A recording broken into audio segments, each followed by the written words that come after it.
बॉलीवुड के अनसुने किस्से सेक्शन में आज बात करते हैं एक्ट्रेस लैला खान की। हत्या और साजिश की ये कहानी सिहरन पैदा करने वाली है। देखने में बेहद खूबसूरत लैला खान राजेश खन्ना के साथ फिल्म वफा में नजर आई थी। इस एक फिल्म की बदौलत लैला को कई दूसरी फिल्में भी मिली, लेकिन अफसोस वो इन्हें करने के लिए जिंदा नहीं रही। साल 2011 में लैला खान अपने परिवार के साथ छुट्टियां मनाने इगतपुरी महाराष्ट्र गई थी, लेकिन उसके बाद उनकी कोई खबर नहीं मिली। जिन प्रोड्यूसर्स ने लैला को मोटी रकम देकर फिल्म में साइन किया था, वो लैला की गुमशुदगी से परेशान रहने लगे। शुरुआत में आरोप लगाए गए कि लैला खान प्रोड्यूसर्स के पैसे लेकर फरार है, लेकिन जब तफ्तीश शुरू हुई तो कई चौंका देने वाले खुलासे हुए। सिर्फ लैला ही नहीं बल्कि वेकेशन पर गया उनका पूरा परिवार लापता था। लैला खान की कहानी का हर पहलू अपने आप में एक सवाल था। पारिवारिक उथल पुथल, माँ की 3 शादियां और लश्कर तैयबा से जुड़े होने जैसी कई थ्योरीज के बीच 1 साल बाद लैला का कंकाल मिला, वो भी 3 भाई बहनों, माँ और कजन के साथ। पालतू कुत्तों के कंकाल भी उन्हीं के साथ दफन किए गए थे। लैला की गुमशुदगी की जांच शुरू करवाने के लिए पत्रकार निशात शमसी ने कई महीनों तक जद्दोजहद की। ऐसे में लैला की कहानी को गहराई से जानने के लिए पत्रकार निशात ने परत दर परत कहानी समझी। दोस्तों, लैला खान का असली नाम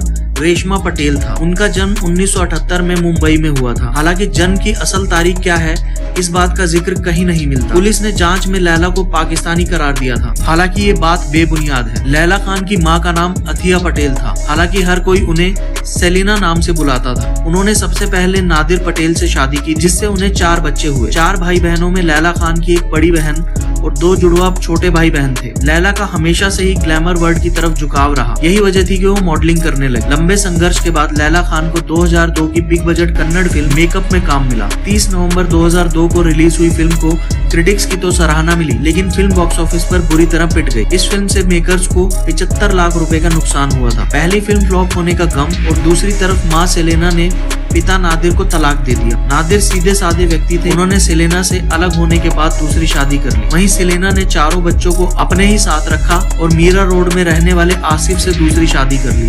हालांकि ये शादी भी ज्यादा सालों तक नहीं चली और सेलेना ने परवेज नाम के शख्स से तीसरी शादी कर ली। जब पहली फिल्म फ्लॉप रही तो लैला खान को कई सालों तक कोई काम नहीं मिला, लेकिन वो कहते हैं ना, सब्र का फल मीठा होता है। लैला खान को भारत के पहले सुपरस्टार रहे राजेश खन्ना की कमबैक फिल्म वफा अ डेडली लव स्टोरी में उनके अपोजिट कास्ट किया गया। फिल्म में लैला खान को एक बेवफा पत्नी के रूप में दिखाया गया था। फिल्म को राखी सावंत के भाई राकेश सावंत ने डायरेक्ट किया था। 19 दिसंबर 2008 को रिलीज हुई फिल्म वफा बॉक्स ऑफिस पर कोई खास कमाल नहीं कर सकी और सी ग्रेड फिल्म करने पर राजेश खन्ना की भी जमकर आलोचना हुई। ये फिल्म भी लैला को नाम और शोहरत नहीं दिला सकी। कुछ समय बीता ही था कि लैला खान को वफा फिल्म के डायरेक्टर राकेश सावंत ने अपनी दूसरी फिल्म में साइन कर लिया। फिल्म का नाम था जिन्नात, जिसके लिए राकेश ने लैला को बतौर साइनिंग अमाउंट एक बड़ी रकम दी थी। इस फिल्म में राखी सावंत भी अहम किरदार में थी। फिल्म की शूटिंग शुरू कर दी गई और एक शेड्यूल पूरा हो गया। अगला शूटिंग शेड्यूल शुरू होने में कुछ समय था तो लैला खान ने अपने परिवार के साथ इगतपुरी में एक वेकेशन प्लान कर ली।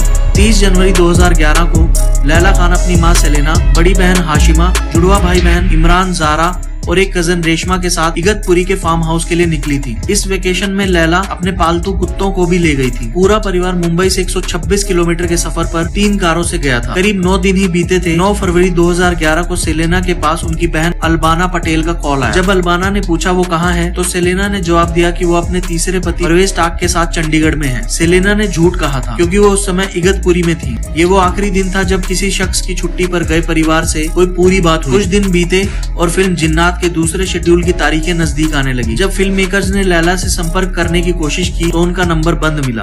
फिल्म मेकर्स लैला की खबर न मिलने से परेशान रहने लगे क्योंकि वो उन्हें फीस दे चुके थे। पहले दिन फिर महीने बीते, लेकिन लैला और उनके परिवार की कोई खबर नहीं मिली। फिल्म जिन्नात के डायरेक्टर राकेश सावंत ने इस मामले पर उस समय टीवी पत्रकार रहे निशात शमसी से बात की। राकेश सावंत ने बताया कि एक्ट्रेस लैला खान ने उनसे फिल्म की फीस ली और पैसे लेकर भाग गई। निशात शमसी ने खबर छापने के बजाय मामले को गंभीरता से लेते हुए तहकीकात शुरू कर दी। उन्होंने बताया कि जब इस स्टोरी पर काम करना शुरू किया तब ये धोखाधड़ी का मामला था, लेकिन जब उन्होंने जांच शुरू की तो सामने आया कि लैला खान कई महीनों से लापता है और साथ ही उनकी गाड़ी भी कई महीनों से नहीं दिखी है। बल्कि सिर्फ एक्ट्रेस ही नहीं, उनकी पूरी फैमिली लापता है। निशात जब शिकायत दर्ज करवाने पुलिस थाने गए तो पुलिस ने शिकायत दर्ज करने से इनकार कर दिया। पुलिस ने उनसे कहा कि जब तक लैला के असल रिश्तेदार आकर रिपोर्ट दर्ज नहीं करवाते वो जांच नहीं करेंगे। और यहीं से निशात की लैला के परिवार को ढूंढने की असल जद्दोजहद शुरू हुई। उन्होंने बताया लैला की मां सेलेना ने पहले ही उनके बायोलॉजिकल पिता नादिर पटेल को तलाक दे दिया था। उन्होंने आसिफ शेख नाम के शख्स से दूसरी शादी कर ली थी। उन्होंने बहुत मशक्कत के बाद आसिफ शेख का पता लगाया। आसिफ ने उन्हें लैला के बायोलॉजिकल पिता नादिर का नंबर दिया।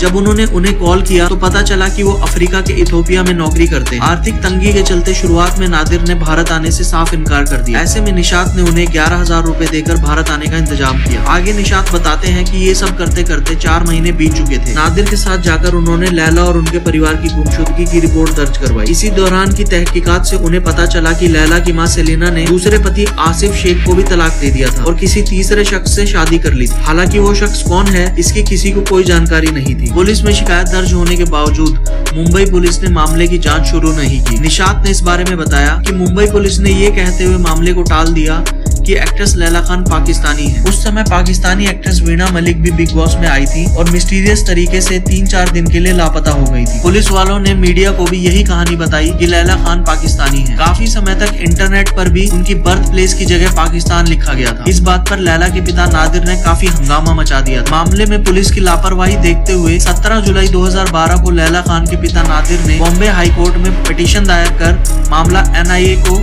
सौंपने की अपील की थी। लैला खान की गुमशुदगी के 1 साल बाद जम्मू कश्मीर के किश्तवाड़ में एक आतंकी हमला हुआ था।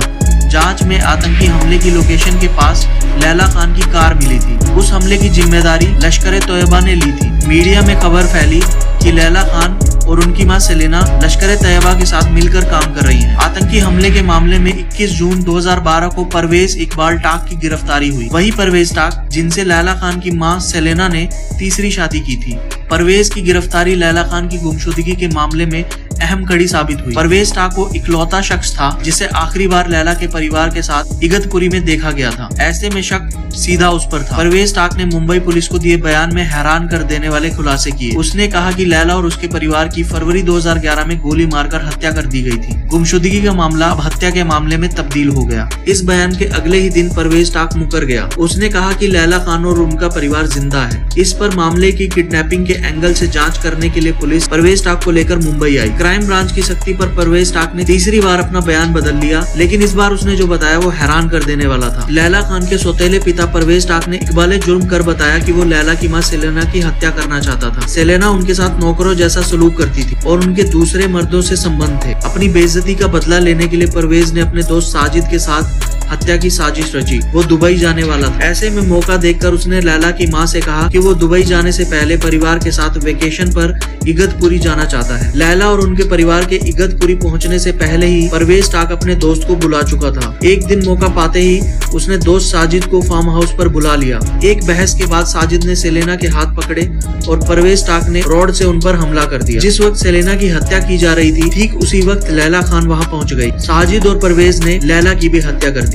फंसने के डर से परवेज और साजिद ने लैला और सेलेना के बाद फार्म हाउस पर मौजूद हर शख्स की हत्या कर दी। जो पालतू कुत्ते वो लोग साथ ले गए थे उनको भी खत्म कर दिया। परवेज टाक लगातार अपने बयान बदल रहा था। ऐसे में मुंबई पुलिस उसे इगतपुरी के फार्म हाउस ले गई। फार्म हाउस की दीवारों को देखकर पुलिस को लगा कि दीवारों को जलाने की कोशिश की गई है। फिर परवेज की निशानदेही पर पुलिस ने फार्म हाउस के पीछे वाले हिस्से में खुदाई शुरू की। खुदाई में पुलिस को लैला खान समेत परिवार के 6 लोगों के कंकाल मिले। परवेज ने पुलिस को बताया कि उसने हत्या के बाद सभी के शव दफना दिए। हत्या करने के बाद परवेज टाक लश्कर-ए-तैयबा के आतंकियों की मदद से नेपाल भागने की तैयारी में था। हालांकि इससे पहले ही वहां किश्तवाड़ में आतंकी हमला हुआ जिसमें परवेज की गिरफ्तारी हो गई। जर्नलिस्ट निशात शमशी ने एक इंटरव्यू में बताया है, टॉयलेट एक प्रेम कथा फिल्म डायरेक्ट करने वाले श्री नारायण सिंह जल्द ही लैला खान हत्याकांड और इसमें जर्नलिस्ट निशात शमशी के योगदान पर एक फिल्म बनाने वाले। फिल्म की स्क्रिप्ट भी पूरी हो चुकी है। तो दोस्तों इस वीडियो में इतना ही। मिलते हैं नेक्स्ट वीडियो में कुछ और नए अपडेट के साथ। तब तक के लिए धन्यवाद। जय हिंद।